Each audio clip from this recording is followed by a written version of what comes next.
Hello guys, selamat datang ke channel Izami Gadget. Jadi kebelakangan ni kita tengok banyak manufacturer yang ada dekat dunia ni berlumba-lumba nak cater ataupun nak penetrate market entry level smartphone ataupun orang cakap budget smartphone lah. Sebab apa? Aku nampak bahawa semakin hari telefon murah semakin bagus dan telefon bagus semakin murah kan. Jadi sampai satu peringkat mungkin tak ada keperluan untuk pengguna biasa membayar terlalu mahal untuk mendapatkan sesuatu perkara ataupun peranti. Jadi dekat situ aku nampak bahawa market untuk bajet smartphone, telefon-telefon murah ni telah mula dipenetrate oleh pelbagai-pelbagai jenama-jenama yang korang biasa dengar lah, Xiaomi, Redmi, Realme dan lain-lain.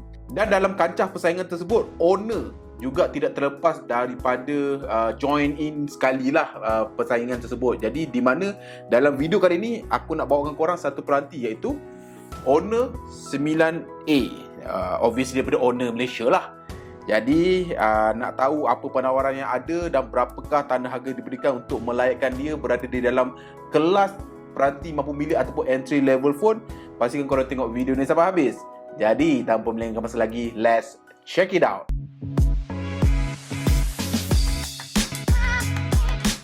Jadi macam biasa, shout out to Honor Malaysia kerana sudi menghantarkan satu review ni untuk sama-sama kita reviewkan. Jadi to cut short and simple, peranti Honor 9A ni dijual dengan tanda harga ringgit Malaysia RM559. Itu adalah harga retail dia. Tetapi aku percaya kalau korang go through dekat Shopee, Lazada, korang akan dapat menjumpai macam-macam harga lah yang mungkin lagi murah daripada harga yang official. Jadi tak ada cerita banyak, aku nak buka kotak. Lepas tu kita go through apa yang best dan nanti aku akan bagi aku punya early thought ataupun pandangan pertama aku tentang Honor 9A ni. So, jom. Jadi cara asalnya kotak ni macam ni. Honor 9A, ilustrasi dia begini. Jadi rupa dia kau dah boleh nampak macam mana. Explore it on apps gallery. Meanings that bila ada benda ni je bermakna peranti ini tidak mempunyai support GMS. Jadi just benda tu kita just terpaksa teruskan hidup kalau kot. So atas Honor. Okay, kat bawah ni. Kat bawah ni terdapatnya spek dia iaitu Honor 9A. Ini adalah varian 3GB RAM dengan 64GB storage berwarna midnight black guys. Dan dia adalah dual SIM guys. Alright. So jom kita tengok kat dalam ni macam mana. So jom. Bismillahirrahmanirrahim. Kat dalam hanya terdapatnya slip hijau tertus. So aku percaya ataupun aku yakin bahawa sepatutnya dia akan ada manual yang kita akan baca tu. Cuma aku tak sure dia ada casing atau tidak. Sebab apa dengan tanda harga yang diberikan, sometimes pengeluar telefon tak bagi casing kan. Tapi unit yang aku dapat ni tak ada casing. So aku assume tak ada casing. Alright. So kat dalam terdapatnya telefon itu sendiri. Kita alihkan ke tepi dulu. Kat bawah, okay, kat bawah terdapatnya dua perkara saja, iaitu pertama, okay, alright, yang ini adalah wayar pengecasan jenis Type A kepada micro USB. So satu benda yang downside Honor, micro USB Honor. Sebab apa? Banyak lagi peranti-peranti lain yang dah mula bagi Type C walaupun bawah 500. So benda ni need to be improved in the next punya keluaran lah. So seterusnya adalah dia punya charging adapter, dua kaki, Type A, Huawei punya charging. Kalau korang nampak dia tulis macam branding Huawei kat situ. Ya, itu dia. Dan ini adalah jenis pengecasan 10 watt sahaja guys 10 watt saja. So alah, kenalah dengan harga dia kan. Alright, so jom kita kemas-kemas, kita go through pasal telefon terus. Jom. So guys, inilah dia Honor 9A dengan warna hitam guys, black. Alright. Boleh tahan lah. Design Honor memang macam ni lah. Alright. Daripada itu hari kita review Honor 9X Lite. Apa aku boleh puji pasal Honor adalah walaupun peranti dia adalah bajet ataupun murah, tetapi design dia tak nak kalah guys. Design memang tak nak kalah. Design dia tampak agak premium kan, tak nampak macam harga 500 pun kan. Alright.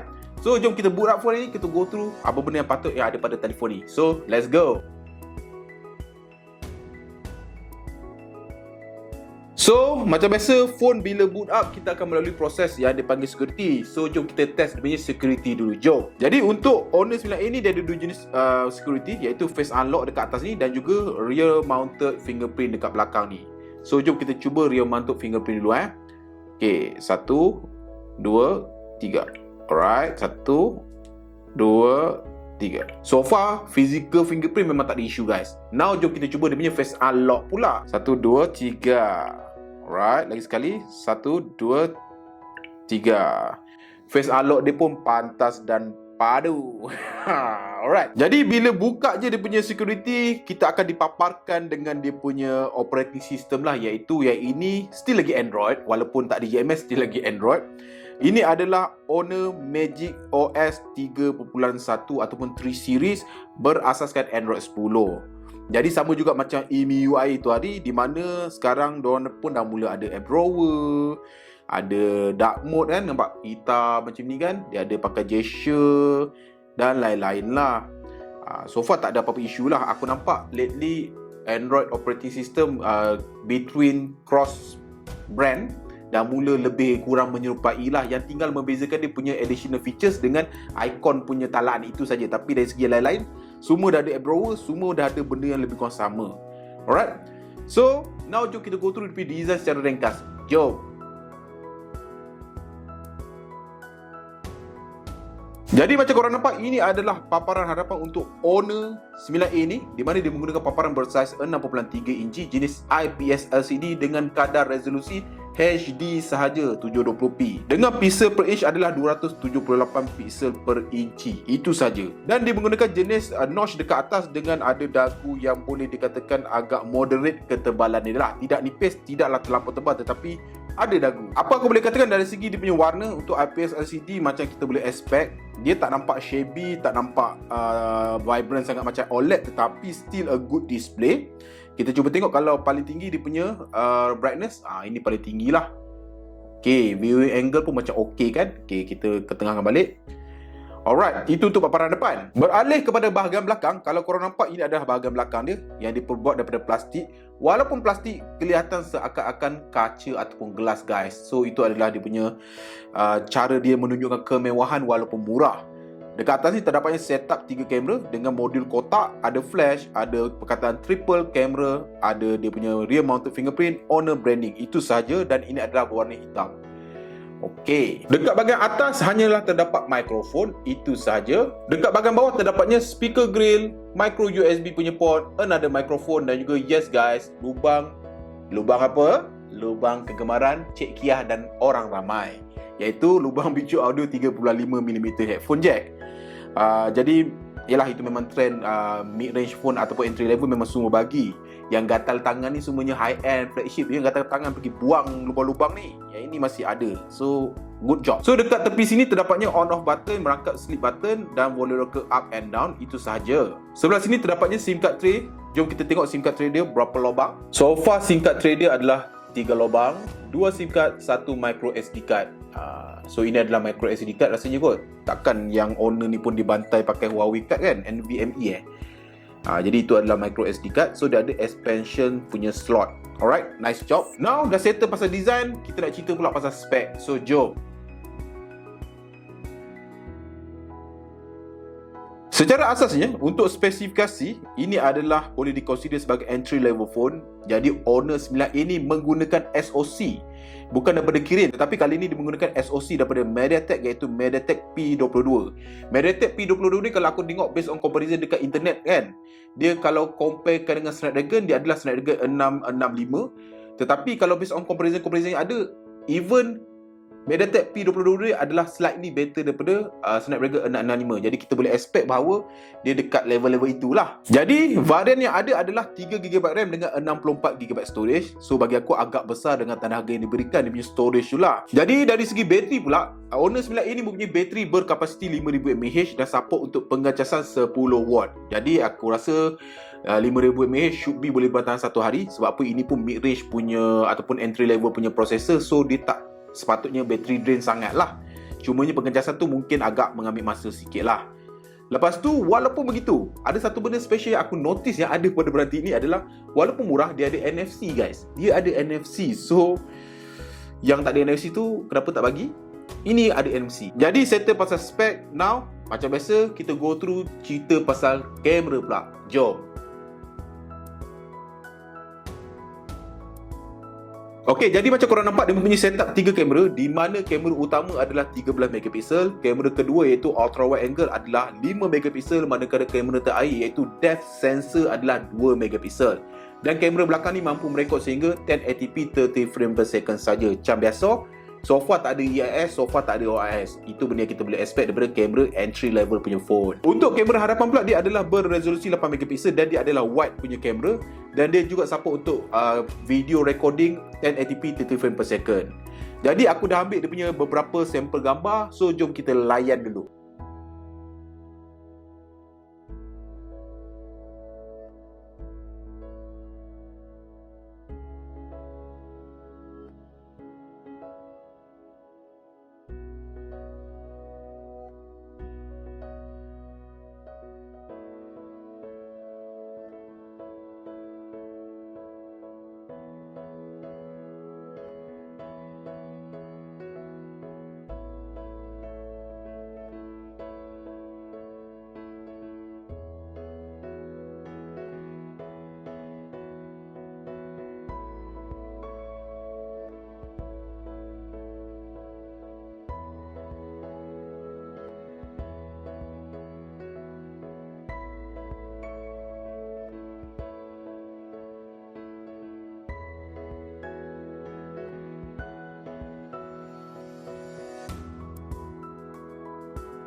So, macam mana guys?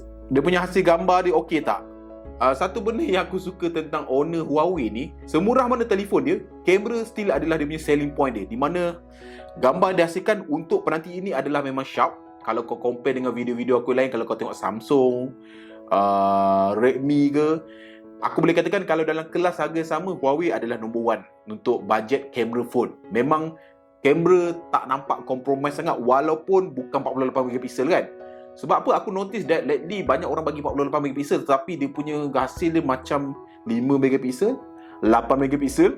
Tetapi ini 13 megapiksel tetapi hasil dia memang sangat sharp dan sangat clean gambar dia.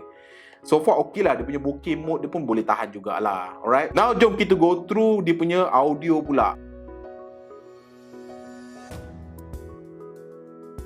Jadi untuk pengetahuan korang, peranti ini bila datang dengan tarikh harga sedemikian, dia of course adalah mono speaker. So jom kita test dia punya mono speaker pergi tak pergi. Jom. Jadi disebabkan dia tak ada GMS, dia tak ada YouTube punya apps, kita play YouTube untuk lagu ni dekat browser. 1, 2, 3. Maksimumkan volume. Okay. I'm on my own, broken alone. I feel the rain crashing down all around this empty town. I'm searching for the lost and found, but you don't care. Yeah, I'm aware. Audio dia best. Itu je aku boleh cakap. Lately aku dah cuba macam-macam peranti mid-range. Usually peranti-peranti ni murah, dia akan cheat dekat bahagian audio, dia akan cheat dekat kamera lah. Tapi in this case, aku tak tahu kenapa owner memberikan kamera yang bagus dan memberikan audio walaupun single, walaupun mono speaker, tetapi bunyi dia tu clean, punchy, bass ada. So far dia beyond my expectation untuk peranti ni. Pada mulanya macam aku punya expectation ialah harga dia sedemikian, audio dia okey-okey je pun dah okey lah. Tapi dia bagi audio yang agak bagus dan padu. Dan macam biasa dia ada lubang kat belakang bawah ni So kalau nak layan lagu, cocok earphone, layan lagu sampai lebam. Alright. So conclusionnya, Apa pendapat aku tentang Honor 9A ni? Itu hari aku dah cuba Honor 9X Lite dan ini adalah Honor 9A. Aku tak tahu, tapi aku lagi suka yang ni kot. Aku lagi suka yang ni nampak lebih kena dengan harga dan lebih okey. Dan untuk tanda harga yang diberikan, dibagi kau 64GB punya storage. Kamera yang aku boleh katakan bukan decent kamera, tapi a good camera for the price. Fingerprint reader yang memang logik dan laju. Display yang bukan high punya pixel, tetapi still cantik ni mata aku. Apa lagi? Cumanya downside dia yang aku nampak adalah dia punya micro USB dan macam biasa isu JMS lah. Walau bagaimana pahit hakikatnya, tetapi kita harus terima bahawa Huawei dan JMS dia takkan bersama sangat. Dan satu perkara yang penting adalah dia ada apps gallery dia lah. Apps gallery yang semakin hari semakin meningkat. Tetapi walaupun begitu,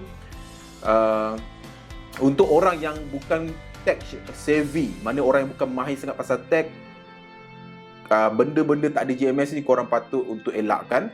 Tetapi kalau korang adalah orang yang berani mencuba, yang sudi belajar, this is a good phone for the price. Itu je.